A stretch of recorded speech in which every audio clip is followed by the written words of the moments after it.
여러분, 혹시 강생이라는 말 들어보셨어요? 좀 어렵게 들릴 수도 있죠. 그런데 사실 이 개념이요. 우리가 매일매일 살아가는 방식, 기도하고 또 누군가를 용서하는 방식에 정말 어마어마한 영향을 주고 있거든요. 이게 대체 우리 삶이랑 무슨 상관이 있는지 오늘 한번 제대로 그리고 아주 쉽게 파헤쳐 보겠습니다. 와, 정말 말이 필요할 때만 말을 써라. 이 말 진짜 강렬하지 않나요? 오늘 우리가 나눌 이야기의 모든 것이 사실 이 한 문장에 다 담겨 있어요. 그러니까 신앙이라는 게 그냥 머릿속으로만 믿고 입으로만 고백하는 게 아니라 진짜 우리 손으로, 발로 직접 행동하는 거라는 거죠. 모든 이야기는 바로 이 지점에서 출발합니다. 자, 그럼 첫 번째 문부터 한번 열어볼까요? 모든 이야기의 출발점인데 바로 신적인 것이 인간이 됐다는 생각이에요. 이게 바로 강생이거든요. 아, 벌써부터 좀 어렵게 느껴지신다고요? 괜찮아요. 걱정 마세요.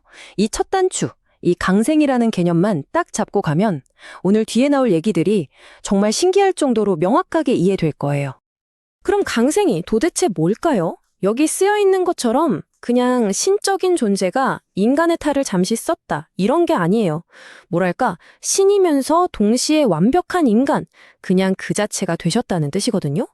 무신 슈퍼히어로가 변장해서 인간인 척하는 거라는 차원이 다른 얘기죠. 신성과 인성이 그냥 하나로 딱 합쳐졌다는 거. 이 완전한 결합이라는 게 정말 중요합니다. 그러니까 핵심은 딱 두 가지예요. 완전한 신, 그리고 완전한 인간. 이 둘이 따로따로가 아니라 그냥 하나라는 거죠. 근데 이게 왜 그렇게 중요하냐고요? 바로 이 사실 때문에 지극히 평범한 우리 몸, 우리의 삶 자체가 완전히 새로운 영적인 의미를 갖게 되는 정말 놀라운 일이 벌어지는 겁니다. 자, 그럼 이 강생이라는 게 구체적으로 우리 삶을 어떻게 바꿀까요? 가장 먼저 우리의 기도가 완전히 달라져요. 그냥 막연히 해주세요 하고 비는 게 아니라 살과 피를 지닌 기도라는 건 대체 뭔지 지금부터 한번 알아보죠. 기도를 하는 방식이 크게 두 가지가 있다고 볼 수 있어요. 하나는 저 멀리 계신 하느님한테 알아서 다 해달라고 요청하는 방식. 또 다른 하나는 바로 내가 그 기도에 응답이 되는 방식이에요. 우리가 기도 끝에 우리 주 그리스도를 통하여 비나이다 라고 하잖아요. 그게 그냥 끝인사가 아니거든요. 그리스도의 몸인 우리를 통해서 이 기도를 이루어 주세요 라고 아주 적극적으로 고백하는 거예요. 이해를 돕기 위해 한 수녀님 얘기를 들려드릴게요. 나이가 많은 수녀님이 있었는데 공동체에 정말 활력을 주던 젊은 수녀님이 있었어요. 근데 이 젊은 수녀님이 떠날까봐 너무 걱정이 된 거예요.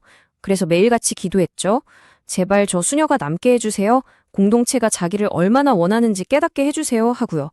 근데 정작 그 젊은 수녀님 먼저 직접 찾아가서 수녀님, 우리는 수녀님이 정말 필요해요. 우리에게 선물 같은 분이에요. 이 말 한마디를 안 한 거죠. 결국 젊은 수녀는 떠났고 노수녀님은 하느님은 왜 내 기도를 안 들어주셨을까 하고 생각했대요. 뭘까요? 하느님께 모든 걸 맡겼지만 정작 하느님이 쓰실 자신의 입과 마음은 내어드리지 않은 거죠. 기도에 살과 피가 없었던 거예요. 이 질문을 한번 스스로에게 던져보면 좋을 것 같아요. 만약에 정말 힘들어하는 친구를 위해서 기도는 열심히 하면서 정작 전화 한 통, 문자 한 통 안 한다면 하느님이 대체 무슨 수로 그 친구를 위로해 주실 수 있을까요? 하늘에서 뭐 이메일이라도 쏴주셔야 하나요? 강생의 관점에서 보면 답은 너무나 분명해요. 바로 내 목소리, 내 손길, 내 행동이 하느님의 보구가 되는 거죠. 어떤 영화에 나오는 대사인데 살과 피를 지닌 기도가 뭔지 정말 완벽하게 보여줘요. 한 사제가 절망에 빠진 여성에게 이렇게 말합니다. 이제 당신에게 안수하겠습니다. 당신은 혼자가 아니에요. 하느님은 바로 여기 당신을 사랑하고 계십니다. 제 손이 당신 위에 있는 건 바로 하느님의 손이 당신 위에 있는 겁니다. 와, 그냥 기도만 한 게 아니죠. 직접 손을 얻는 이 행동을 통해서 보이지 않는 하느님의 현존을 만질 수 있는 현실로 만들어준 거예요. 내 손이 곧 하느님의 손이 된다. 이게 바로 강생의 힘입니다. 자, 우리 손이 하느님의 손이 될 수 있다면 그 손으로 할 수 있는 가장 중요한 일, 뭘까요? 아마 화해가 아닐까요? 용서와 치유가 말보다 먼저 어떤 만짐에서 시작되는지 한번 살펴보겠습니다. 복음서에 나오는 이 이야기 정말 중요해요. 오랫동안 고통받던 여인이 있었죠. 근데 이 여인은 예수님한테 말 한마디 걸기도 전에 그냥 그분의 옷자락에 손을 딱 댔을 뿐인데 바로 거기서 치유가 시작됐어요. 대화가 아니라 접촉에서 치유가 시작된 겁니다. 우리도 이런 경험 다들 한 번쯤 있지 않나요? 가족이랑 막 싸우고 쾅 하고 문 닫고 방에 들어가 버리는 거요. 밤새 내가 너무 심했나? 후회는 되는데 자존심 때문에 먼저 사과하기는 싫고. 근데 다음날 아침 그냥 아무 말 없이 슬쩍 가족들이 앉아있는 식탁으로 가잖아요. 바로 그 발걸음, 그 몸짓, 그게 모든 걸 바꾸는 시작점이에요. 바로 그 순간, 그 침묵의 순간을 한번 생각해 보세요.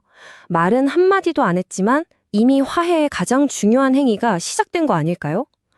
공동체 안으로 다시 돌아온 그 몸짓 자체가 아까 그 여인이 예수님의 옷자락을 만진 것과 똑같은 거예요. 나는 다시 당신들과 함께하고 싶어요 라는 그 어떤 말보다 강력한 메시지인 거죠. 좋아요. 우리의 몸짓이 화해의 시작이 될 수 있다? 그럼 여기서 한 걸음만 더 나아가 볼까요? 강생은 사실 이것보다 훨씬 더 어떻게 보면 좀 충격적인 이야기를 해요. 바로 이 평범한 우리 손에 진짜로 용서하고 치유하는 힘이 주어졌다는 겁니다. 이 말씀의 무게가 느껴지세요? 네가 땅에서 매면 하늘에서도 매일 것이고 땅에서 풀면 하늘에서도 풀릴 것이다. 이건 그냥 멋있는 말이 아니에요. 하늘의 권한이 땅에 있는 우리에게 그대로 넘어왔다는 선언이에요. 관계를 맺고 용서하는 그 권한이 우리에게 주어졌다는 거죠. 그리고 이 힘이 무슨 특별한 한 사람한테만 주어진 게 아니에요. 바로 이어서 나오는 이 말씀을 보면 이 엄청난 권한과 책임이 우리 모두 이 공동체의 손에 주어졌다는 게 분명해져요. 너희가 누구의 죄든지 용서하면 용서받을 것이고 그대로 두면 그대로 남아있을 것이다.